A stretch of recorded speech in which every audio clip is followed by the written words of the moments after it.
Hi friends, అందరికీ మీరు చూస్తున్నారు వీకే ట్రక్ రాక్స్. మన ఛానల్ ఎవరైనా కొత్తగా చూస్తుంటే సబ్స్క్రైబ్ అయితే చేసుకోండి. మన వీడియోకి ఒక లైక్ అయితే చేయండి. మన ఛానల్లో వచ్చేసరికి ఎక్కువగా ఈ ఎలక్ట్రికల్ ఆటోల గురించి అయితే చెప్తా ఉంటాను. వాటికి ఏదైనా ప్రాబ్లమ్స్ వచ్చినప్పుడు మనమే సొంతంగా ఏ విధంగా రిపేర్ చేసుకోవాలి అనే దాని గురించి అయితే చిన్న చిన్న చిట్కాలు అయితే చెప్తా ఉంటాను. ఎలక్ట్రికల్ ఆటోలు ఎవరైతే వాడుతున్నారో వాళ్ళందరూ మన ఛానల్ని సబ్స్క్రైబ్ అయితే చేసుకోండి. అప్పుడే నేను ఏదైనా వీడియో పెట్టినప్పుడు మీకు నోటిఫికేషన్ ద్వారా అయితే మన వీడియో అందుతుంది. దాంట్లో ఉన్న ఇన్ఫర్మేషన్ అయితే మీరు తెలుసుకోవచ్చు. మీకు కనుక వీడియో నచ్చితే లైక్ చేయండి. ఇక మీ ఫ్రెండ్స్‌కి, ఫ్యామిలీ మెంబర్స్‌కి అయితే షేర్ అయితే చేయండి. ఈరోజు మన వీడియోలో టాపిక్ వచ్చేసరికి కొత్తగా బజాజ్ ఎలక్ట్రికల్ ఆటో అయితే ఒకటి లాంచ్ అయిందనమాట.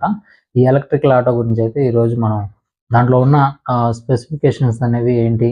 అది ఎంత రేంజ్ వస్తుంది? ఎంత ప్రైస్ పడుతుంది? దాని బ్యాటరీ కెపాసిటీ ఏందనే దాని గురించి ఇప్పుడైతే మనం మాట్లాడుకుందాం. ఇది వచ్చేసరికి ఇప్పుడు మన మహీంద్రా ట్రియోలో అయితే ఫైబర్ బాడీస్ అయితే వస్తున్నాయి. వాళ్ళు కూడా కొత్తగా ఇప్పుడు ఏదో మెటల్ బాడీతో అయితే ట్రియో ప్లస్ అయితే తీసుకురాబోతున్నారు. అదేవిధంగా వీళ్ళు వచ్చేసరికి మన బజాజ్ డీజిల్‌లో ఏదైతే ఈ మెటల్ బాడీ ఉందో సేమ్ అదే బాడీ అయితే ఇస్తున్నారనమాట ఈ ఎలక్ట్రికల్ వెహికల్‌లో కూడా. దీని మైలేజ్ విషయానికొస్తే ఇది 120 కిలోమీటర్ల నుంచి 130 కిలోమీటర్ల వరకు అయితే నడుస్తుందనమాట ఒకసారి ఫుల్ ఛార్జ్ చేస్తే. దీన్ని ఒకసారి 0 నుంచి 100% ఛార్జింగ్ చేయాలంటే 4:30 గంటల సమయం అయితే పడుతుంది. అయితే దీన్ని ఒకసారి కనుక మనం ఫుల్ ఛార్జ్ చేయాలంటే 7 యూనిట్స్ ఖర్చు అవుతుంది. అంటే మనకొచ్చేసరికి ఒక కిలోమీటర్‌కి 50 పైసలు అయితే పడుతుందనమాట. ఇప్పుడు అదే మనం డీజిల్ వెహికల్ చూసుకున్నాం అనుకోండి, రూ. 100 పెట్టి డీజిల్ కొట్టిస్తే 30 కిలోమీటర్లు, 35 కిలోమీటర్లు అయితే ఇప్పుడు కొత్త వెహికల్ కనుక ఏదైనా తీసుకుంటే 35 కిలోమీటర్ల వరకు అయితే మైలేజ్ వస్తుంది. కానీ ఇది 7 యూనిట్లు రూ. 35తో మనం ఛార్జ్ చేసుకున్నాం అనుకోండి, 100 కిలోమీటర్ల వరకు అయితే దీంట్లో అయితే ప్రయాణించొచ్చు. వెహికల్ ఇది వచ్చేసరికి టాప్ స్పీడ్ వచ్చేసరికి ఎకో మోడ్‌లో వచ్చేసరికి 40 కిలోమీటర్ వెళ్తుంది. అలాగే పవర్ మోడ్‌లో వచ్చేసరికి 45 కిలోమీటర్ అయితే వెళ్తుంది. దీని మాక్సిమం స్పీడ్ వచ్చేసరికి 45 కిలోమీటర్లు. ఇంకా అంతకంటే స్పీడ్ అయితే వెళ్ళదనమాట. ఇది టౌన్ పర్పస్‌కి అయితే చాలా అయితే బాగుంటుంది. ఈ ఆటోకి వచ్చేసరికి కేంద్ర ప్రభుత్వం నుంచి ఒక 60,000 సబ్సిడీ అయితే ఇస్తుందనమాట. మొత్తం ఆన్ రోడ్ ప్రైస్ వచ్చేసరికి ఈ సబ్సిడీ 60,000 ఏదైతే ఉందో ఇది పోను 3,10,000 అయితే ఉంది. ఇక ఏరియాని బట్టి అయితే మారుతా ఉంటది రేట్. ఎక్స్ షోరూమ్ నుంచి వీళ్ళ షోరూమ్‌కి ఏదైతే ఈ వెహికల్స్ షిఫ్ట్ చేస్తుంటారో దానికి ఉన్న దూరాన్ని బట్టి ఆటో రేట్ అనేది అయితే మారుతూ ఉంటది. దీనికొచ్చేసరికి మొత్తం 4 మోడ్స్ అయితే ఉంటాయి. ఒకటి వచ్చేసరికి ఎకో మోడ్, ఒకటి వచ్చేసరికి పవర్ మోడ్ అండ్ ఇంకోటి రివర్స్ మోడ్, ఇంకొకటి వచ్చేసరికి న్యూట్రల్ మోడ్. దీని బ్యాటరీ విషయానికొస్తే దీంట్లో కూడా వచ్చేసరికి మన ఈ ఎలక్ట్రికల్ ఆటోలో మహీంద్రా ట్రియో కానివ్వండి, మోంట్రో కానివ్వండి, వీళ్ళు అయితే ఏ విధంగా ఈ లిథియం అయామిన్ సెల్స్ అయితే వాడుతున్నారో సేమ్ అదే లిథియం అయామిన్ సెల్స్ అయితే వాడారనమాట దీంట్లో.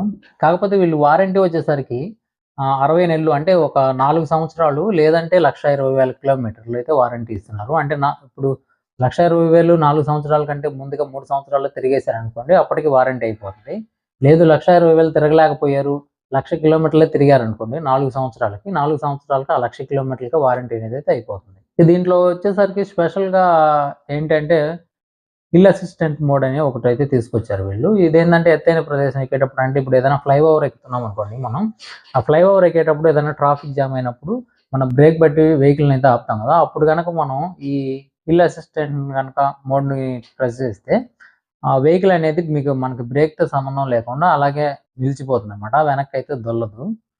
అదొక అడ్వాంటేజ్ అయితే తీసుకొచ్చారు వీళ్ళు.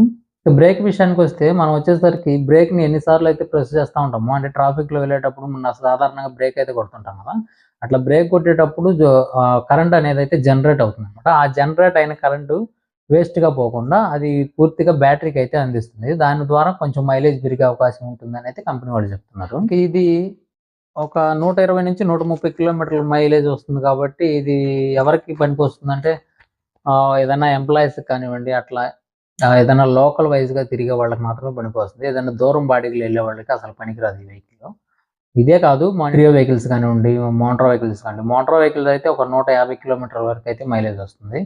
ఇక ట్రియో పరిస్థితి కూడా అంతే 100 లేదంటే 110. ఇప్పుడు ట్రియో ప్లస్ వచ్చింది కదా! ట్రియో ప్లస్‌లో వచ్చేసరికి ఒక 130 కిలోమీటర్ల మైలేజ్ అయితే వస్తుంది. వాళ్ళు 150 చెప్తున్నారు. 130 కిలోమీటర్లు అయితే పక్కాగా అయితే వస్తుంది. నెక్స్ట్ వీడియోలో మన మహీంద్రా ట్రియోకి అండ్ ఈ బజాజ్ ఎలక్ట్రిక్ ఆటోకి డిఫరెన్స్ ఏందనేది మాట్లాడుకుందాము. మన వీడియోకి ఇంకా మీరు లైక్ చేయకపోతే లైక్ అయితే చేయండి. మన ఛానల్ సబ్స్క్రైబ్ అయితే చేసుకోండి. అలా నెక్స్ట్ వీడియోలో అయితే కలుద్దాం. Thank you all.